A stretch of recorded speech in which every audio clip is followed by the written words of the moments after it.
যে আমলে জান্নাতে ঘর পাওয়া যায়। কি বললাম বলেন তো, আরো জোরে বলেন। জান্নাতে ঘর দরকার আছে? কে কে জান্নাতে ঘর চান একটু হাত তুলি তো। মাশাআল্লাহ, আল্লাহ তুমি কবুল করো, আমিন। তার মানে আলোচ্য বিষয় থেকে বোঝা যাচ্ছে যে আমরা এমন কিছু আজকে ইবাদত তথা আমলের কথা জানবো, যে ইবাদত, যে আমলগুলো করলে আপনি দুনিয়াতে এই আমলগুলো করতে থাকবেন, আর আল্লাহ সুবহানাহু ওয়া তাআলা আপনার জন্য জান্নাতে ঘর ফেরেশতা থেকে দিয়ে তিনি নির্মাণ করতে শুরু করে দেবেন। কত ভাগ্যের বিষয় না ভাইজান এটা। চলেন আমরা এই বিষয়ে সংক্ষিপ্ত পরিসরে আলোচনা করব।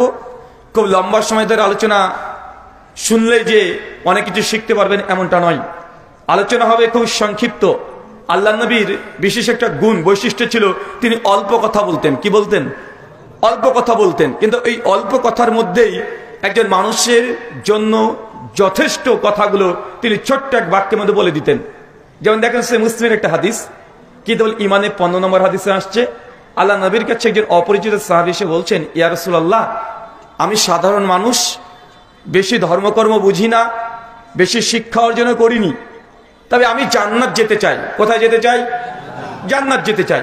তো আমাকে এমন কিছু নসিহত করেন, এমন কিছু আমলের কথা জানিয়ে দেন যে আমলগুলো করলেই আমি সহজে জান্নাত যেতে পারবো।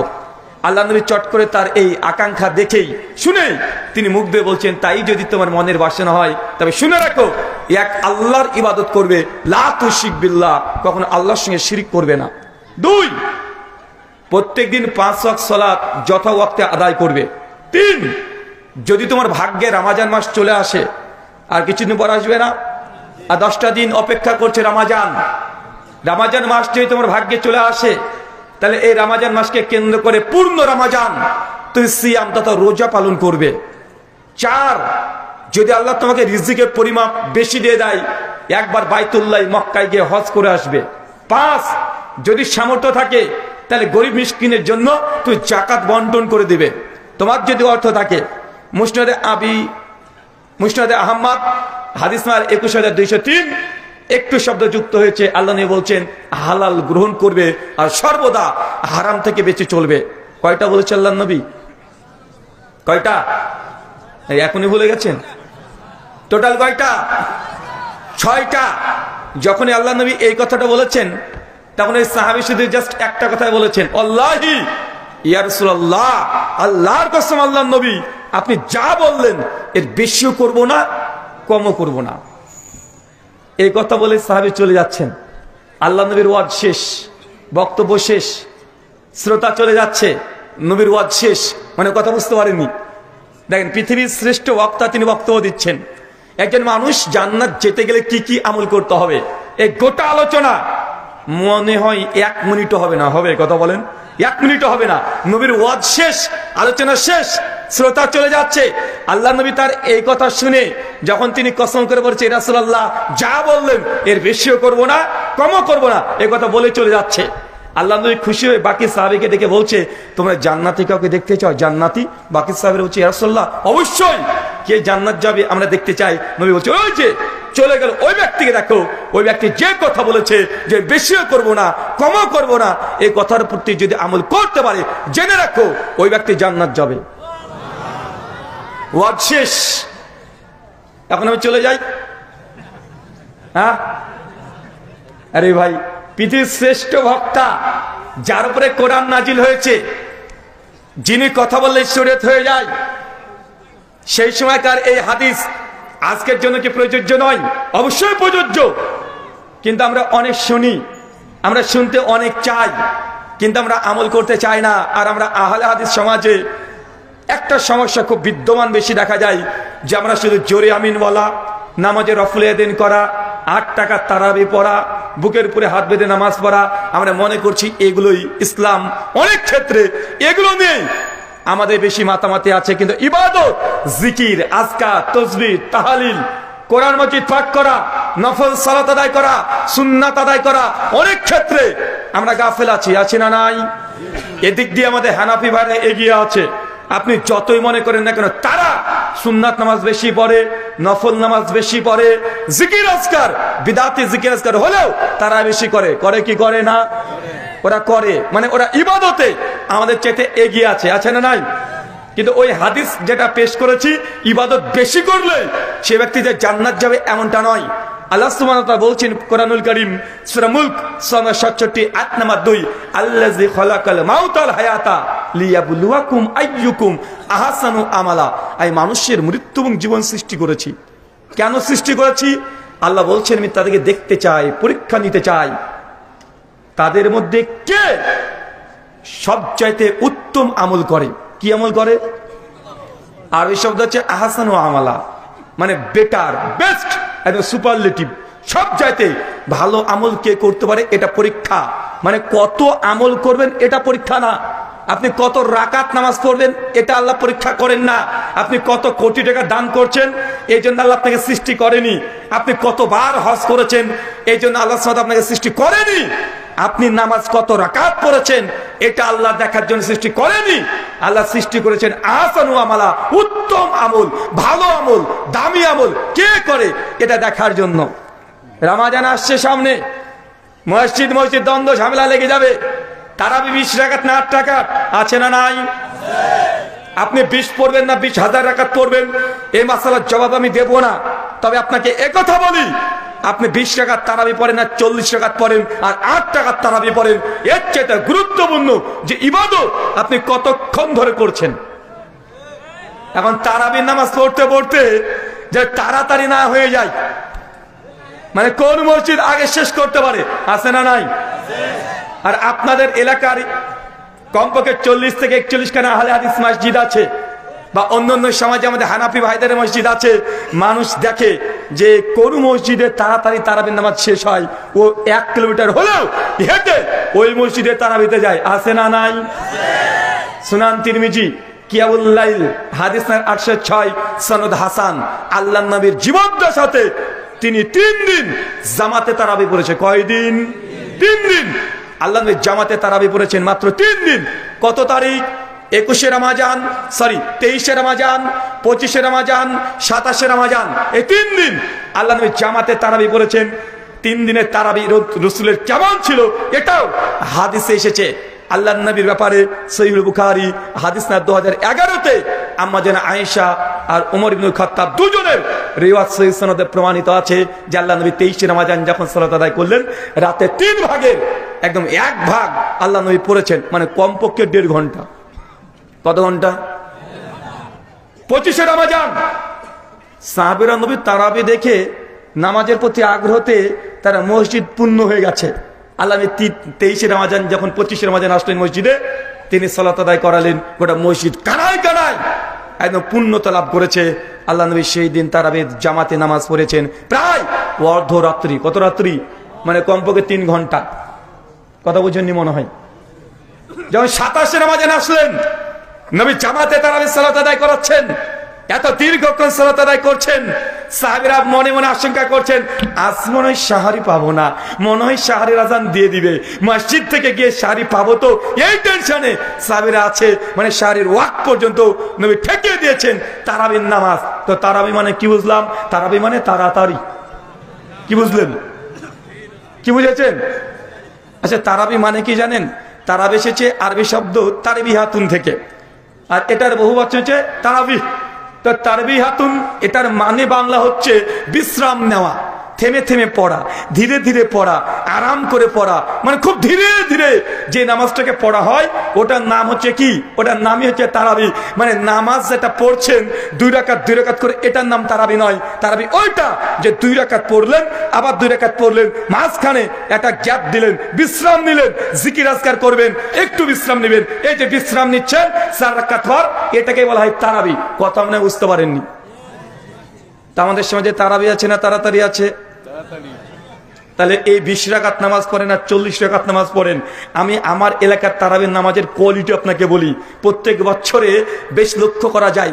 আপনাদের বাংলাদেশের রমজান মাসে তো আমি থাকতে পারি না, তাই জানিও না বাংলাদেশের হালাত পরিস্থিতি কি। তবে আমি আমার এলাকার মসজিদের কথা বলি, 20 রাকাত তারাবি পড়ে, 8 8:15 মসজিদ থেকে আজান হয়, মুসল্লিরা মসজিদে চলে যায়, তারপরে গিয়ে 2 রাকাত আগে মসজিদে গিয়ে নামাজ পড়ে, তারপরে 2 রাকাত আবার সুন্নাত 4 রাকাত সুন্নাত নামাজ পড়ে ঈশার, তারপর 4 রাকাত জামাতে ইমামের সঙ্গে ঈশার নামাজ পড়ে, এরপর 2 রাকাত আবার সুন্নাত নামাজ পড়ে, আবার 2 রাকাত নফল নামাজ পড়ে। এরপর ইমাম সাহেব বলে যে শোনেন, এখন তারাবি শুরু হবে, আপনারা দ্রুত নিয়াত করে নেন। মুসল্লিও রেডি, হ্যাঁ তারাবি রেডি, একদম জাল লুঙ্গি টুঙ্গি যা বাঁধার বেঁধে নিয়ে, যদি কাঁধে যদি কোনো চাদর থাকে নিচে রেখে দে, রেডি তো? হ্যাঁ রেডি, সবাই রেডি।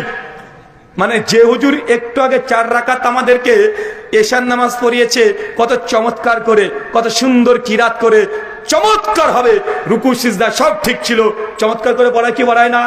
যখন ঈশার নামাজ পড়াচ্ছে আল্লাহু আকবার, মানে তাকবীর দিতে 3 সেকেন্ড সময় নাই, নাই কি নাই না?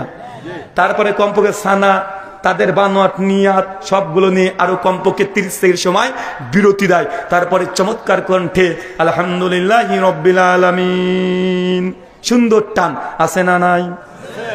কিন্তু ঈশান নামাজ যখন শেষ, যখন ইমাম সাহেব বলে এবার হবে তারাবি, মানুষ রেডি। তারাবি মানে এখন রেডি হয়ে যাও, যা পারবা, যত স্পিড আছে 4-5 নাম্বার গিয়ারে দিয়ে এখন দাঁড়িয়ে থাকতে হবে, কারণ নামাজ হবে না, এখন শুধু কান ধরে উঠবস করা হবে। আছে না নাই কথা বলে? তারাবির নামাজ পড়ছে আল্লাহু আকবার, আলহামদুলিল্লাহ, আল্লাহু আকবার, সামি আল্লাহু লিমান হামিদা, আল্লাহু আকবার, আসসালামু আলাইকুম, আসসালামু আলাইকুম, আল্লাহুম্মা আমিন বিহাকে লা ইলাহা ইল্লাল্লাহ, শেষ। আছে না নাই? মানে 4 রাকাত করে তারাবি, কমপক্ষে 5 বার বৈঠক দিয়ে তারাবি সালাত আদায় করছে। 4 রাকাত পর একবার মাথায় হাত আর একবার ফ্রিতে মুনাজাত, কমপক্ষে 5 বার মুনাজাত করে এরপর বলছে এবার হবে বিতরের নামাজ। বিতরের নামাজ পড়েছে, এরপর আবার বসে বসে 2 রাকাত নফল নামাজ পড়ে কি পড়ে না?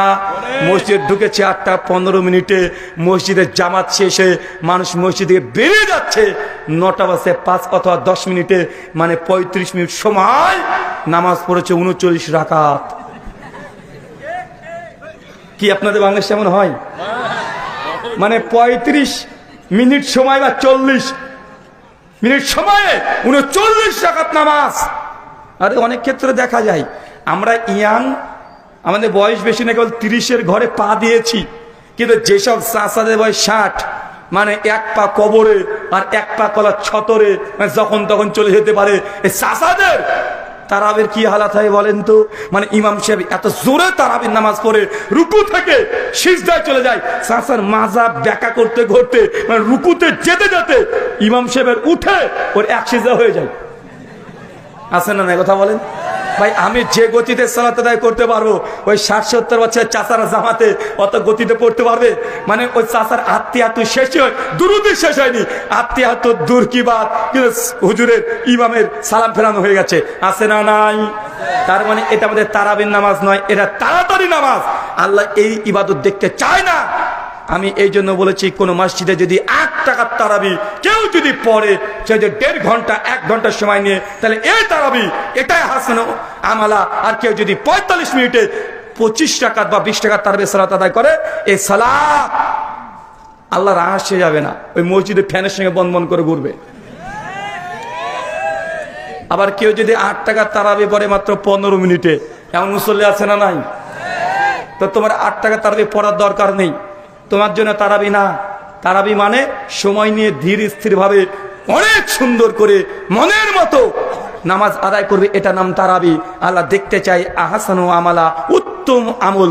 কত রাকাত নামাজ পড়ছেন এটা আল্লাহ চায় না, আপনি কতক্ষণ রুকুতে আছেন, সিজদে আছেন, আল্লাহ এটাই চায়। কিন্তু আমরা বাঙালি তো, আমরা শর্টকাটে জান্নাত যেতে চাই, বেশি বেশি করে ভাবছি আমি জান্নাত চলে যাব। আছে না নাই? এই যে কয়দিন আগে শবে বরাত চলে গেল না, মানুষ বলছে কত রাকাত নামাজ পড়েছিস? আমি 86 রাকাত পড়েছি। বাপরে বাপ, তুই কত পড়েছিস? বলছে আমি ভাই বেশি পারিনি, আর একবার তো 150 রাকাত পড়েছি, এবার মাত্র 120 রাকাত পড়েছি। ও ভাবছে যে 120 রাকাত নামাজ পড়লে আল্লাহ তাআলা জান্নাতে একদম ঢুকিয়ে দেবে, এমন বিশ্বাস আছে না নাই? মানুষকে আমরা এখনো বিশ্বাস করাতে পারি নাই, বোঝাতেই পারি নাই।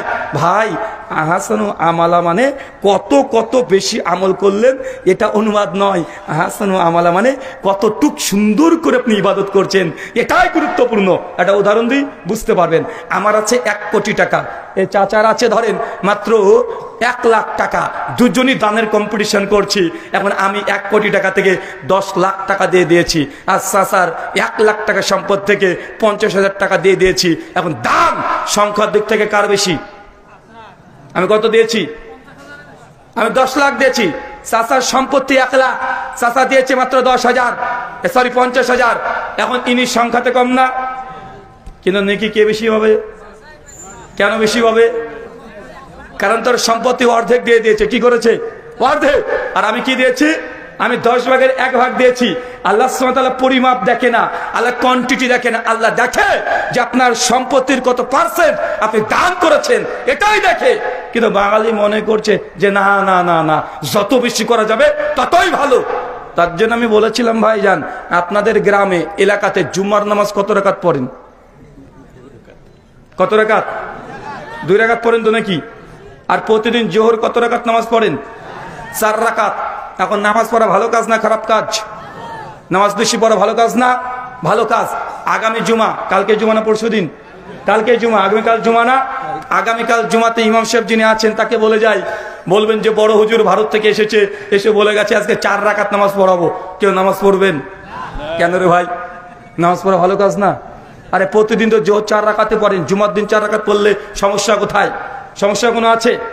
কেন সমস্যা আছে? আরে ভাই নামাজ তো নামাজ না, কথা বলেন, এটা নামাজ না?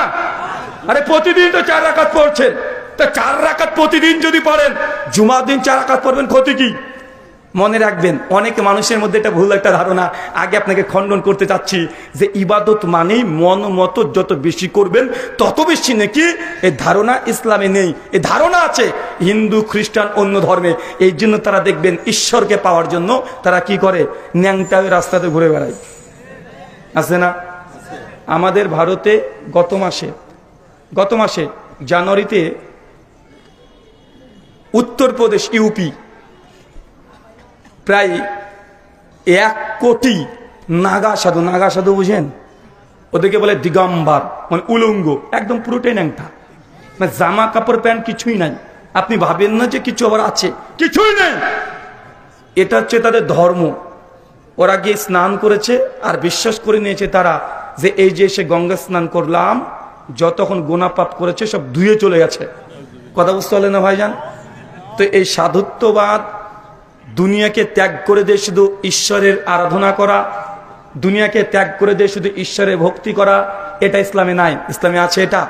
চলেন একটা হাদিস আপনাকে আবারও দিই। প্রথম একটা হাদিস দিয়েছি যে ওই সাহাবী বলেছেন, ইয়া রাসূলুল্লাহ, যা আমল বলেছেন বেশিও করব না কমও করব না। নবী খুশি হয়ে বলছেন এই ব্যক্তি জান্নাত যাবে। কেন? আমি যতটুকু দিয়েছি ততটুকুই করবে। মা আতাকুম রাসূলু ফাকুযুহু ওয়া মা নাহাকুম আনহু ফান্তাহু। নবী তোমাকে যা দেয় তা গ্রহণ করো, যা দেয় নাই ভালো হলেও সেটার দিকে তাকানো যাবে না। সূরা হাসর সূরা 59 আয়াত নম্বর 7 মধ্যমাংশ, সুনান ইবনে মাজাহ হাদিস নম্বর 1 সেই সনদে পাওয়া যায়। আরেকটা হাদিস দেখেন, সহিহ বুখারী কিতাবুন নিকাহ হাদিস নম্বর 563, সহিহ মুসলিম কিতাবুত তালাক হাদিস নম্বর 1401, মিশকাত হাদিস নম্বর 198। আল্লাহর নবীর একজন স্ত্রীর কাছে 3 জন সাহাবী এসেছে। কয়জন? আরো জোরে, কয়জন? কোন স্ত্রীর কাছে এসেছে হাদিসে উল্লেখ নেই। তবে ইমাম আসকালানি ফাতুল বারীর মধ্যে এই হাদিস আলোচনা করতে গিয়ে বলেছেন, সম্ভাব্য আম্মা জান আয়েশা রাদিয়াল্লাহু আনহার কাছে 3 জন সাহাবী এসে বলছেন, আম্মা জান, আমাদের নবী কেমন কেমন আমল করতেন একটু বলেন। কেন? রাতের আমল নবীজি মসজিদে করতেন না, কোথায় করতেন? বাড়িতে করতেন। তো রাতে কেমন ইবাদত করবে সাহাবীরা কি জানবে? কথা বলেন না। তাই আম্মা জান আয়েশা তিনি সব চাইতে নবী রাতের আমল প্রসঙ্গে বেশি অবগত। তাকে বলছে কি কি আমল করেছে একটু জানান দেন আমাদেরকে। আম্মা জান সঙ্গে সঙ্গে রাতে নবী কিভাবে ইবাদত করতেন সেটা বর্ণনা করেছেন। 3 জন সাহাবীর সঙ্গে বলছে, কোথায় আল্লাহ নবী আর কোথায় আমরা? নবী এই কয়টা আমল করে, এই কয়টা আমল, মানে নবীর আমলকে তারা কম মনে করলেন। ভাই তারা ভেবেছিলেন আল্লাহ নবী মনে সারা রাত এক পায়ে দাঁড়িয়ে তাহাজ্জুদের নামাজ পড়বে। ভাই এমন বুজুর্গ আছে না নাই? আছে না? অনেক মানুষ বুজুর্গ দেখে, তুমি জানো তোমরা আহলে হাদিস, তোমরা পীরদের বিরুদ্ধে বলো, তুমি জানো আমার পীর সাহেব তিনি এক পায়ে দাঁড়িয়ে সে রাত ধরে তাহাজ্জুদ পড়েছে? না বলে কি বলে না? বলছে আমার পীর সাহেব তিনি এক রাতে 3 বার কোরআন খতম দিয়েছে। আমার পীর সাহেব তিনি 100 বার হজ করেছে। আমার পীর সাহেব জীবনে জামাতে নামাজ পড়ে নাই। ওকে জিজ্ঞাসা করছে কেন ভাই, এইখানে আবার বুজুর্গি কি যে জামাতকে পরিত্যাগ করে দিল? হচ্ছে আল্লাহ নবীর সহিহ মুসলিমের হাদিস 1112 নম্বর হাদিস জামাত অধ্যায়ের, যদি আজান পড়ে যায় নবী বলছেন তারপরে যারা মসজিদে যায় না, নবী আমার বলছেন আমার মনে হয় সেই বাড়িতে গিয়ে আগুন দিয়ে দাও দাও করে জ্বালিয়ে পুড়ে ছাড়খাড় করে দিই। আমি এই জন্যই করি না যে বাড়িতে মেয়েরা থাকে আর শিশু বাচ্চারা থাকে। তো তোমার পীর সাহেব কি এমন বুজুর্গ যে জামাতে নামাজ পড়ে না? যুক্তি বলছি, দেখেন এই মসজিদে যদি নামাজ পড়েন তাহলে কত গুণ বেশি নাকি পাবেন? তো সেই মুসলিমের 660 নম্বর হাদিস 27 গুণ সর্বোচ্চ, তাই তো 25 থেকে 27 গুণ। বলছে মসজিদুল মক্কা হারামের মসজিদে যদি নামাজ পড়েন কত রাকাত নেকি পাবেন? তো 1 লক্ষ রাকাত। বলছে একবার যদি মক্কার মসজিদে নামাজ পড়েন কাবার সামনে দাঁড়িয়ে কত নেকি পাবেন? কত? প্রায় 1 লাখ। উনি তখন বলছেন তাহলে এই মসজিদে নামাজ পড়ার দরকার কি? আমার পীর সাহেবদের প্রতি যায় নামাজে বাড়িতে দাঁড়িয়ে আল্লাহু আকবার বলে, একটু বাদ দেখে যায় নামাজও নাই, পীরও নেই। পীর এখন কোথায়? মক্কাতে নামাজ পড়ছে। আমি বলেছি ভাইজান মক্কাতে তো গোটা সিকিউরিটি ক্যামেরাতে পূর্ণ, কোনোদিন তো তোমার পীরকে দেখলাম না। পীরকে দেখা যায়? তো তোমার পীর যদি মক্কা থেকে যে নামাজি পড়ে তো ইমাম হিসাবে না মুক্তাদি হিসাবে? যদি বলে মুক্তাদি তাহলে ও বেটা পীর না। হ্যাঁ কথা বলেন, যদি ও মুক্তাদি হয় ও কি পীর? কারণ আমরা যদি দেখি যে শেখ সুদাইস ওখানে জামাত করাচ্ছে না, তো তোমার পীর সাহেব তার মানে বাংলাদেশের পীর, আর সৌদি আরবে ও শেষ কাতারে গিয়ে নামাজ পড়ে ওটা পীর। তো তোমার পীর বলছে যে ওই মক্কাতে গিয়ে দেখি প্রতিদিন নামাজ পড়ে। আর একজন বলছে তুমি জানো আমার পীরকে নিয়ে তুমি এত বাজে বাজে কথা বলছো। বাংলাদেশের একটা বক্তা উনি ওয়াজ করছেন, নাম বলবো?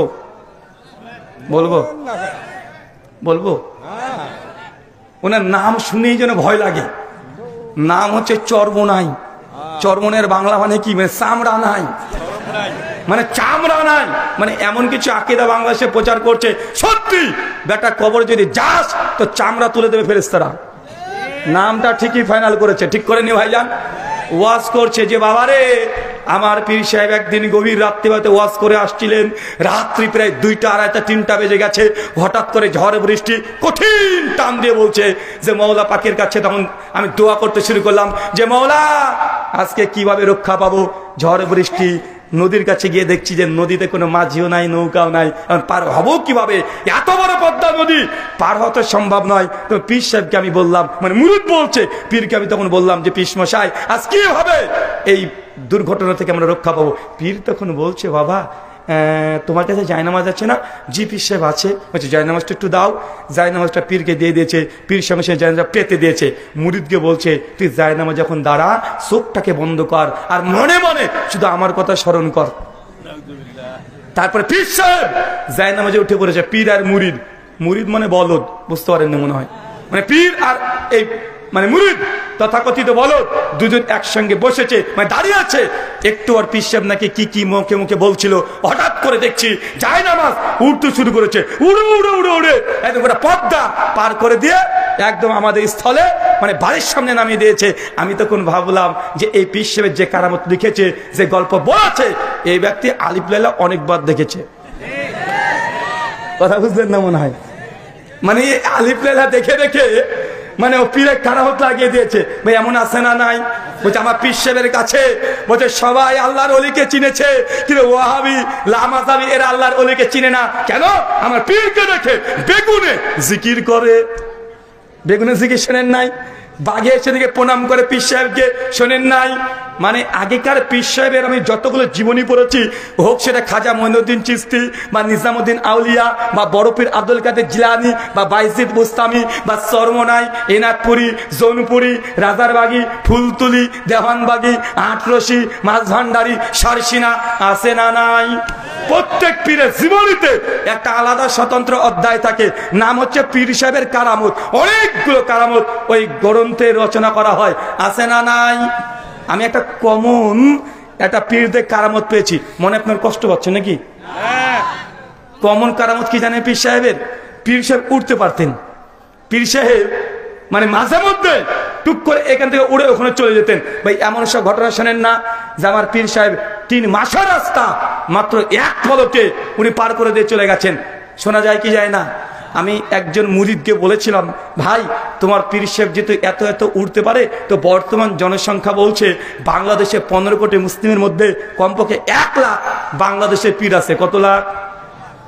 তো গোটা বাংলাদেশের পীরকে আমার চ্যালেঞ্জ, খরচ করা লাগবে না, আমি ওয়াদা দিচ্ছি যে তোমার পীরকে আমি উড়তেও বলবো না। আমি চাই না বেটাকে উড়তে বলে জনসম্মুখে তাকে অপমান করতে, আমি চাই পীর সাহেবকে একটু সহযোগিতা করতে।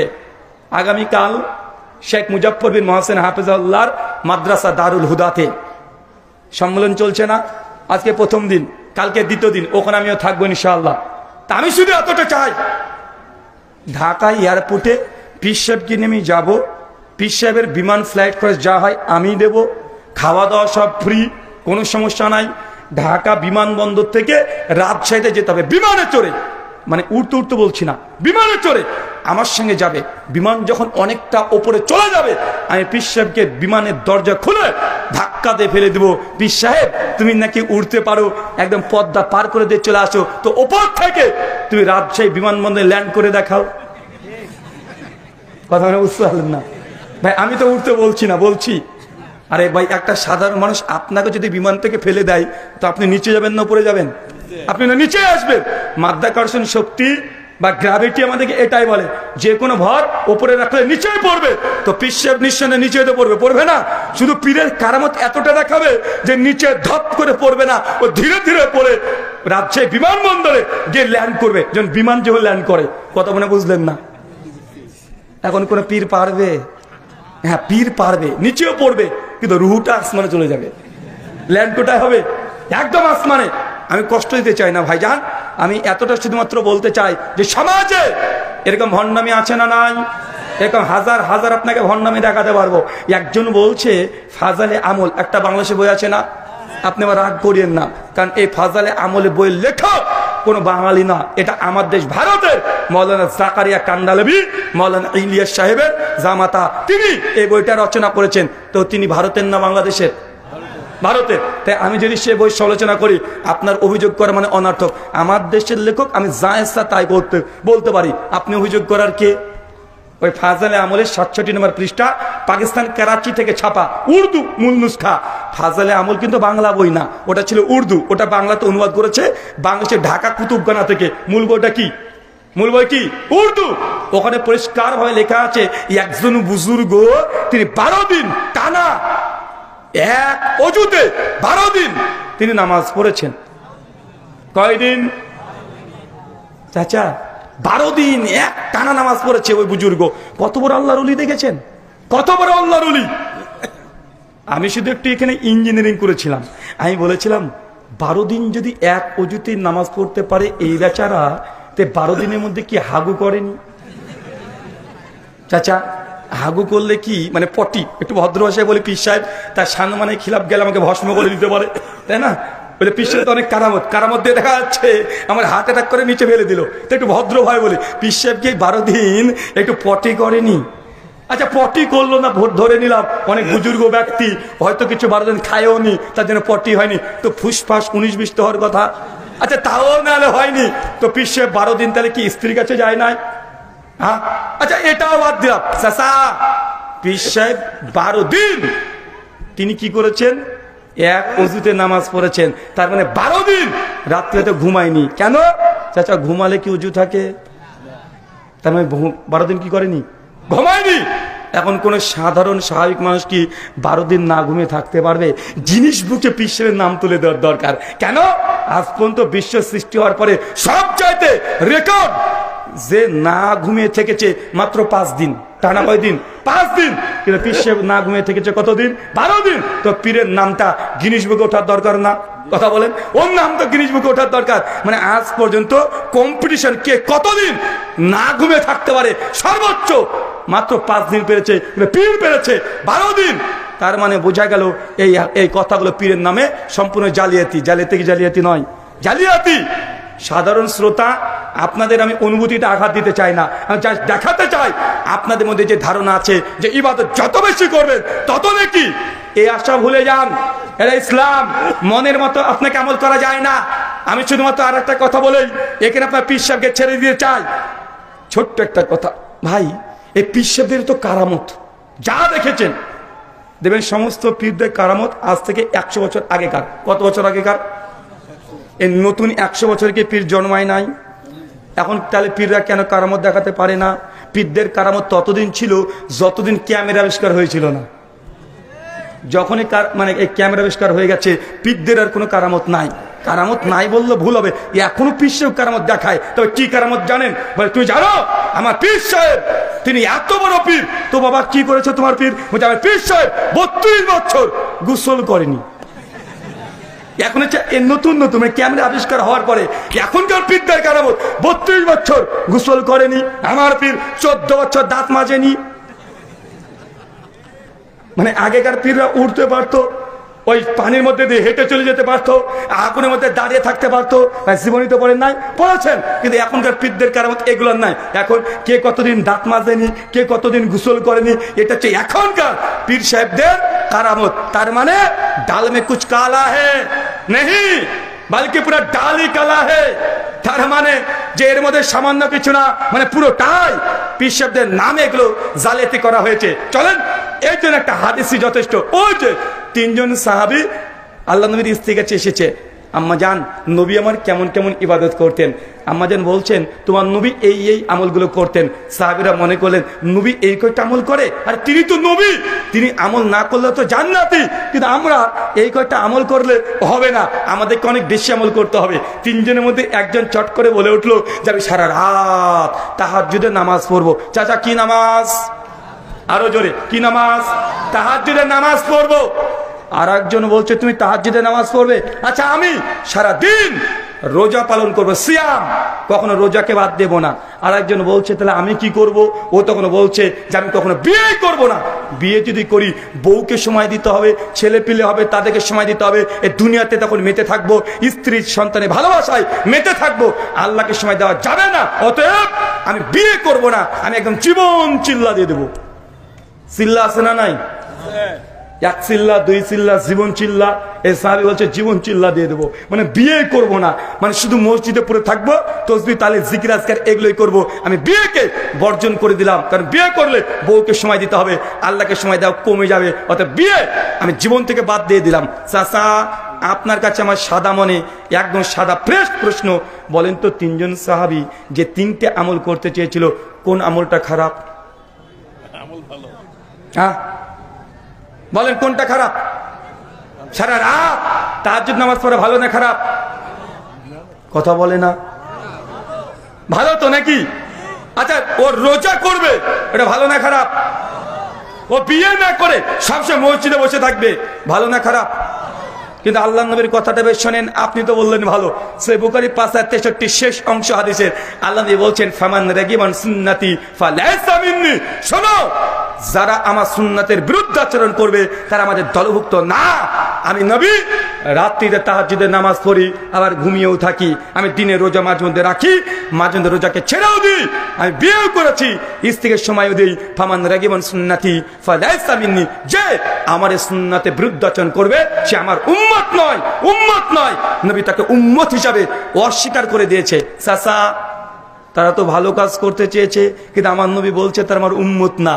সমস্যা কোথায়? সমস্যা কোথায়? হ্যাঁ,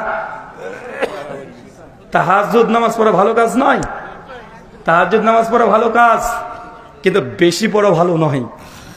না ঘুমিয়ে সারা রাত তাহাজ্জুদের নামাজ পড়বেন, এটা ভালো আমল নয়। আম্মা জান আয়েশা রাদিয়াল্লাহু তাআলা আনহা বলছেন, সহিহ বুখারী কিতাবুত তাহাজ্জুদ হাদিস নাম্বার 1160 1161, যে আল্লাহর নবী তাহাজ্জুদের নামাজ পড়তেন, পড়ার পরে যখন বেলাল আজান দিতেন তারপরে আল্লাহর নবী 2 রাকাত ফজরের সুন্নাত বাড়িতে পড়তেন, তবে ডান কাত হয়ে তিনি ঘুমিয়ে যেতেন বা শুয়ে পড়তেন। আর আমি যদি জেগে থাকতাম আমার সঙ্গে গল্পে মেতে উঠতেন, একটুবার তিনি আমার সঙ্গে গল্প শেষ করে তিনি মসজিদে গিয়ে ফজরের সালাত আদায় করতেন। তার মানে আল্লাহর নবী রাত্রিতে তাহাজ্জুদ পড়তেন, আবার ঘুমাতেন, আবার নামাজ পড়তেন, আবার একটু ঘুমাতেন, স্ত্রীর সঙ্গে গল্প করতেন। কিন্তু আপনি বুজুর্গি দেখাতে গিয়ে রাত এক পায়ে দাঁড়িয়ে তাহাজ্জুদের নামাজ পড়বেন, আপনি নেক আমল করলেন না। এই আমল দিয়ে আপনাকে জাহান্নামে যেতে হবে। কোথায় কথা বলেন? তার মানে আমল বেশি করলে কি হয় বুঝতে পারেননি মনে হয়। এতে সমস্যা কি জানেন? সমস্যা বেশি আমল করা না, সমস্যা আল্লাহ নবীকে ওভারটেক করা। কি করা? আল্লাহ নবীকে ওভারটেক করা। সূরা হুজুরাত আয়াত নাম্বার 1 আল্লাহ বলছেন, ইয়া আইয়ুহাল্লাযিনা আমানু, হে বিশ্বাসীগণ, লা তুকাদ্দিমু, খবরদার তুমি আমার নবীর আগে এগিয়ে যাও না। নবী যে আমল করেনি তুই মাতব্বরি করে বেশি ইবাদত করতে যাবে না। আল্লাহ নবী যতটুকু করেছে তার পেছনে থাকতে হবে, বেশি করা যাবে না। আল্লাহ নবী রাতে ঘুমিয়েছেন, মুমিনের ঘুম এটা ইবাদত কি ইবাদত নয়? তো আপনি সারা রাত তাহাজ্জুদ পড়ে ইসলামে জায়েজ, ব্যতিক্রম 1 দিন 2 দিন কেউ নামাজ পড়তে পড়তে সারা রাত তাহাজ্জুদ পড়ছে, ঠিক আছে। কিন্তু কেউ যদি বলে মানে জীবনে রাতে ঘুমাবো না, শুধু তাহাজ্জুদের নামাজ পড়বো, এই আমলটা কি হবে? কথা বলেন কি হবে? এই আমলটার আমল হবে না, এই আমলটা হবে বেদাত। আর বিদআত হলে আপনার পরিণাম কোথায়? জাহান্নাম। আল্লাহ সুবহানাহু ওয়া তাআলা আমাদেরকে বোঝার তৌফিক দান করো, সেটা পড়ি আমিন। আলোচ্য বিষয়, যে আমলে জান্নাতে ঘর পাওয়া যায়। চাচা, 3 জন ব্যক্তি জীবিত থাকা অবস্থায় জান্নাতে ঘর পেয়ে গেছে। কয়জন? আরো জোরে, কয়জন? 3 জনের নাম বলতে কে কে পারবেন? হাত তোলেন। মেয়েরা শুনতে পাচ্ছে না? সমস্যা নেই, ওদের শোনার দরকার নেই, ওরা গল্প করুক, ওরা তো গল্প করবে, ছেড়ে দেন ওদেরকে। শোনেন, 3 জন ব্যক্তি জান্নাতে ঘর পেয়ে গেছে। কয়জন? এই 3 জন ব্যক্তির নাম বলতে পারবেন কেউ? যে পারবেন হাত তোলেন। কে পারবেন? চাচা পারবেন না? পারবেন। কয়জন বলেছি? মানে আল্লাহ নবী মেরাজে গিয়েছিলেন, 3 জনের ঘর জান্নাতে নবী দেখে এসেছেন। মেরাজ থেকে এসে বলছেন যে তোমাদের জান্নাতে ঘর আল্লাহ তৈরি করেছেন, দেখে এসেছি। ফেরেশতা জিবরিল দেখিয়ে দিয়েছেন, এটা হচ্ছে এই সাহাবীর ঘর, এটা এই সাহাবীর ঘর, এটা অমুকের ঘর। 3 জন কোরআন হাদিসের ভান্ডার ঘেটে ঘেটে 3 জনের নাম পাওয়া যায় সহিহ সনদে। বলেন তো একজন। আপনি কি গুগল করে দেখছেন নাকি? হ্যাঁ, আপনি বন্ধ করেন, তাড়াতাড়ি বন্ধ রাখেন। ওটা দেখে দেখে বলছে, টুকলি সরাসরি দেখেছেন? ও আচ্ছা আচ্ছা, ঢেকে রাখেন, স্টেজ থেকে বলবেন না, কারণ স্টেজের সময় আলেম ওলামারা বসে আছে। সামনে যারা আছেন তারা কয়জন বলেছি বলতে পারবেন? যে পারবেন হাত তোলেন। আচ্ছা, আপনি পারবেন? দাঁড়ান তাড়াতাড়ি। শোনেন, যদি 1 মিনিট যদি বলতে পারেন, 300 টাকা দেব। কয় টাকা? চাচা আপনার শুনতে পাইনি? আরে অফার না নিয়ে চাচা আগে উত্তর দিয়েছে। 1 ঘন্টা পড়বে, তারপরে শুরু করবেন। যদি বলতে পারেন, যে বলবেন 300 টাকা দেব। বলেন। 1 আবু বকর সিদ্দিক, 2 ওমর ইবনুল খাত্তাব ফারুক আজম, 3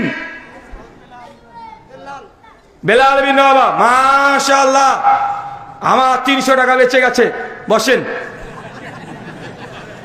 আর কে বলতে পারবেন? 3 জন বললেই 300 টাকা দেওয়া হবে। আচ্ছা যান, 500 টাকা দেবো। অনেক রাত্রে পর্যন্ত আলোচনা শুনছেন, 500 টাকা। কে বলতে পারবেন? 3 জনের নাম। কিরে ভাই, পারবেন না? আর একটা চান্স নেন, 500 টাকার ব্যাপার। যান 700 টাকা। হ্যাঁ, আর বাড়াতে হবে। 3 জনের নাম, শুধু নাম বলতে হবে। কোথায় আছে বলা দরকার নেই, ওটা আমি বলে দেবো। শুধু 3 জনের নাম বলতে হবে। 700 টাকা, 700 বাংলাদেশি টাকা, ইন্ডিয়ান ভাবেন না। আবার আমি বলবো হ্যাঁ আচ্ছা ঠিক আছে আমি বলি, তাহলে আপনারা সকলে 700 টাকা করে তুলে দেন আমাকে, আমি নেব না, আমি কমিটিকে দিয়ে যাব। মসজিদ উন্নতি করবে, মসজিদ উন্নতিতে লাগবে। রাজি আছেন তো এবার? হ্যাঁ রাজি নেই? আচ্ছা 700 না 500 টাকা দেবেন আপনারা? দেখেন এই ইনশাল্লাহ ভয় বলবেন, এরা বাঙালি, কারণ বাঙালি ভাবে ইনশাল্লাহ যদি বলি তাই দিয়ে দিতে হবে, দিলে তো লস। তাই জন্য বাঙালি ভুল করে ইনশাল্লাহ বলবে না, কারণ বাঙালিকে টাকার কথা বললে মুখখানা কালো করে দিয়ে চলে যায়, আর টাকা যদি চাই অমনি ওঠাউঠি শুরু হয়ে যায়। আসে না নাই কথা বলেন? চলেন, টাকা পয়সা লাগবে না, আমি কোনদিন চাঁদা তুলিও নি, আমি তুলতেও পারি না, যদি মন চাই দিয়ে যাবেন, ঠিক আছে ইনশাল্লাহ? চলেন, 1 আসিয়া, কি নাম বললাম?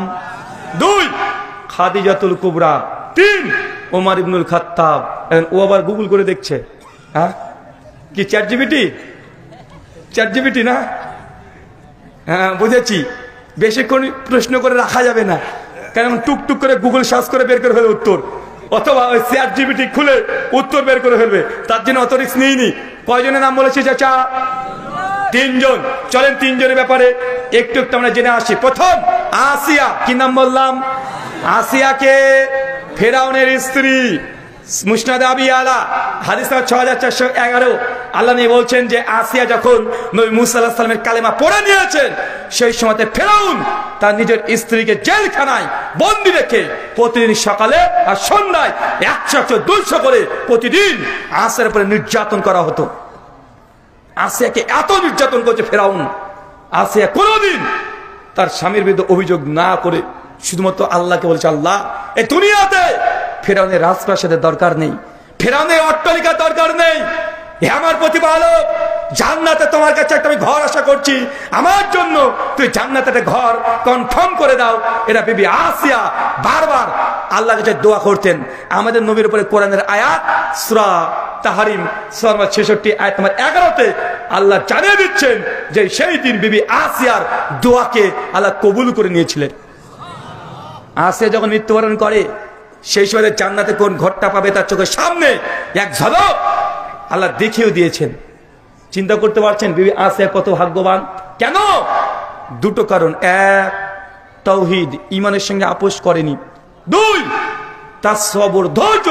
আপনি চিন্তা করছেন যে ফেরাউনের মতো স্বামীর সঙ্গে ঘর করছে, সংসার করছে কে? আসিয়া। আমাদের মায়েদেরকে দেখেন, ওরা কল্পনা করতে পারবে? আরে ফেরাউনের সঙ্গে সংসার করছে। ফেরাউন কে জানেন? যদি তার সম্পর্কে না জানেন, এক বাক্যে শেষ কথা, দুনিয়ার মধ্যে সবচেয়ে খারাপ, বাজে, পাপী, নোংরা, বদমেজাজি কোন মানুষ যদি থেকে থাকে, 1 নম্বর হচ্ছে ফেরাউন। তো এই বদ মানুষের সঙ্গে সংসার করতে আসিয়া কোনোদিন অভিযোগ করেনি স্বামীর বিরুদ্ধে। কিন্তু আমাদের মায়েরা দেখেন, একটু যদি 19-20 হয়ে যায়, স্বামীর সঙ্গে যে একটু ঝামেলা লেগে যায়, একটু তর্কাতর্কি হয়ে যায়, ডাইরেক্ট আপনার মুখের উপরে বলে দিবে যে তোমার সঙ্গে 20 বছর ধরে সংসার করছি, জীবনে তুমি আমাকে শান্তি দিলে না। বলে কি বলে না? কথা বলে, ডাইরেক্ট বলে দেয়। আবার এ কথা তো কমন ডায়লগ যে আমি বলে তোমার মতো মানুষের সঙ্গে সংসার করলাম, অন্য কোনো মেয়ে হলে জীবনে তোমার ভাত খেত না। এখন ও আবার হাত তুলে বলছে ঠিক, তাহলে তোমাকে বলেছে না? আচ্ছা এই সমস্যা কার কার আছে? সবারই আছে না? মানে মায়েরা, বোনেরা, মানে স্বামীকে এই ডায়লগ দেবে যে আমি বলে তোমার সঙ্গে সংসার করলাম, জিন্দগিতে অন্য কোনো মেয়ে হলে তোমার ভাত খেত না।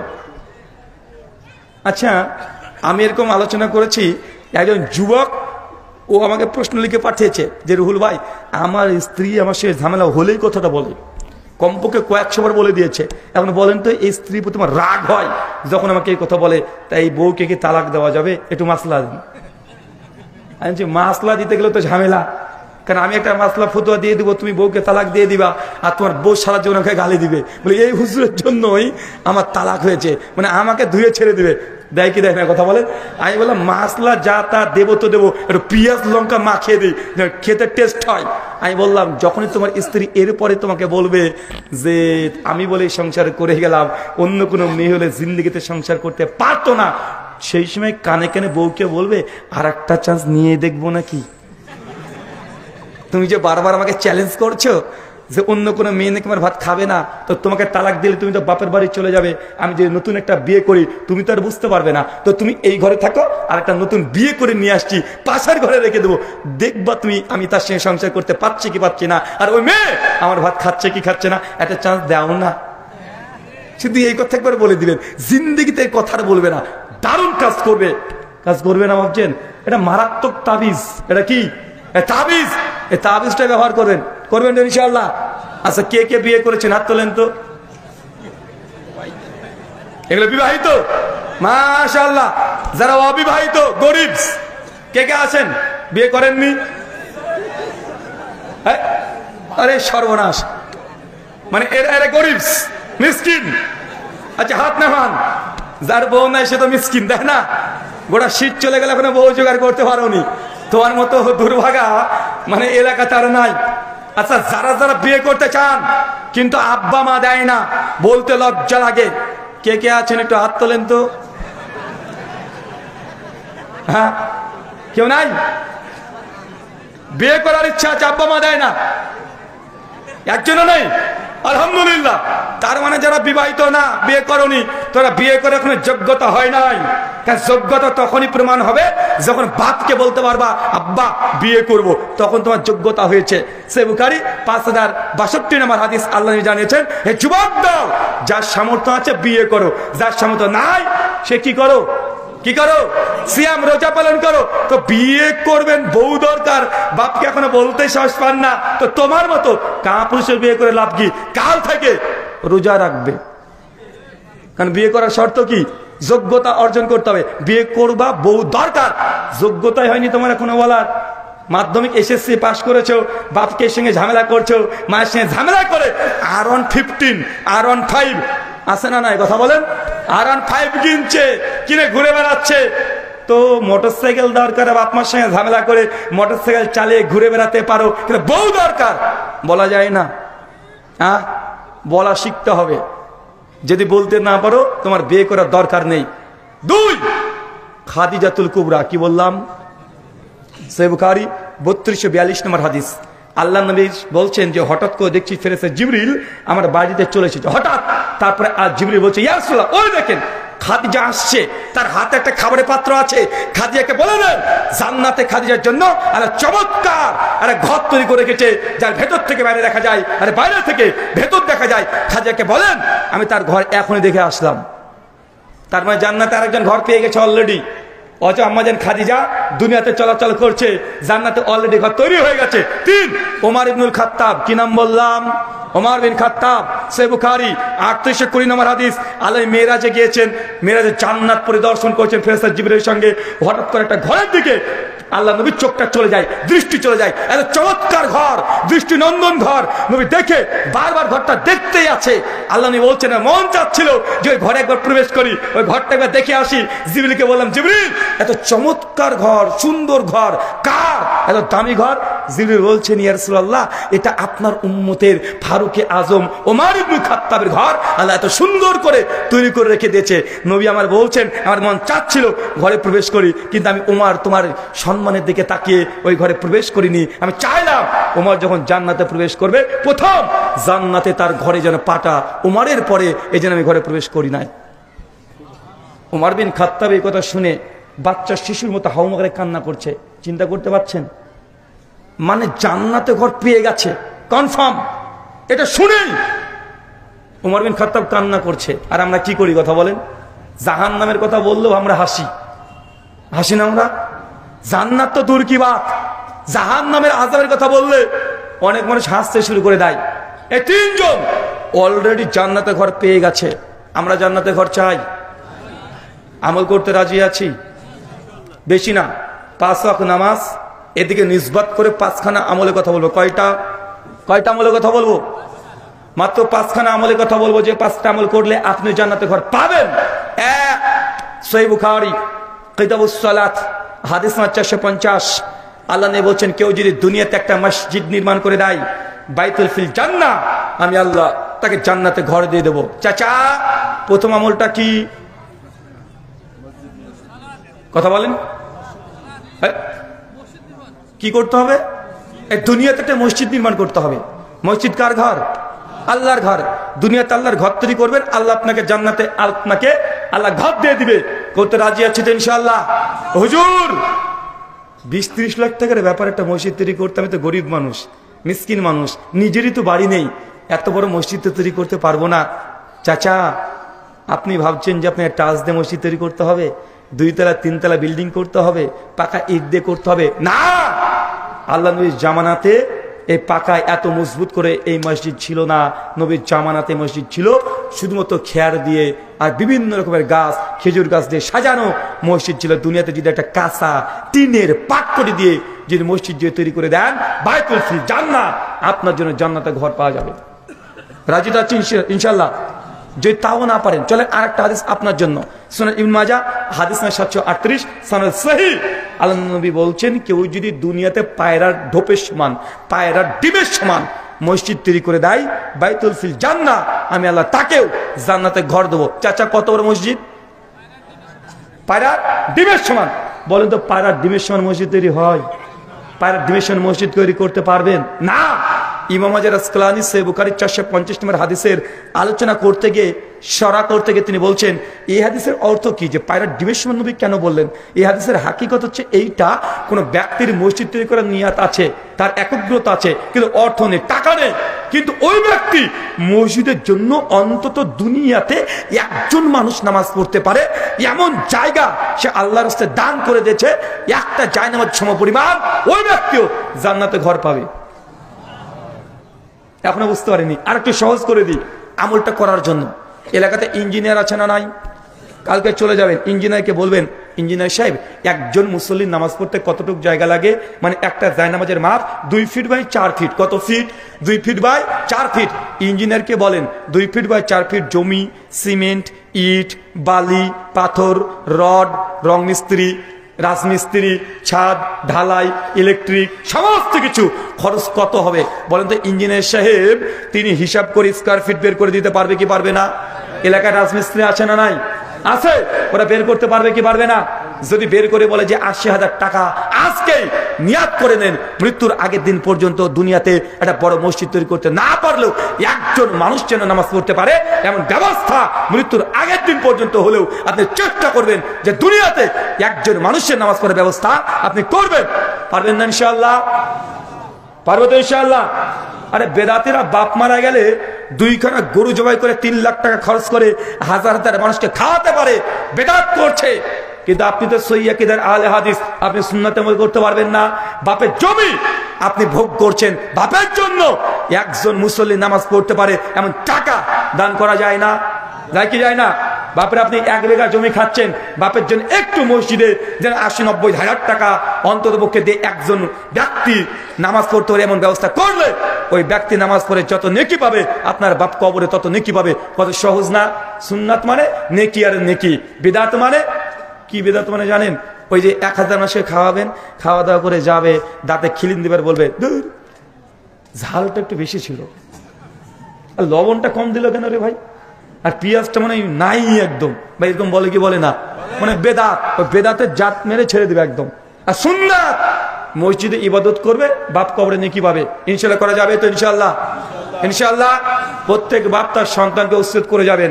আমার নিয়াত আছে এক মুসাল্লা মসজিদে দান করে দেওয়া। যদি আমি না পারি, আমার সম্পত্তি মৃত্যুর পর ভাগ করার আগে ওই সম্পত্তিকে বাদ দিয়ে আগে এক জায়নামাজ মসজিদে দান করে তারপর তোমরা বন্টন করবা ইনশাআল্লাহ।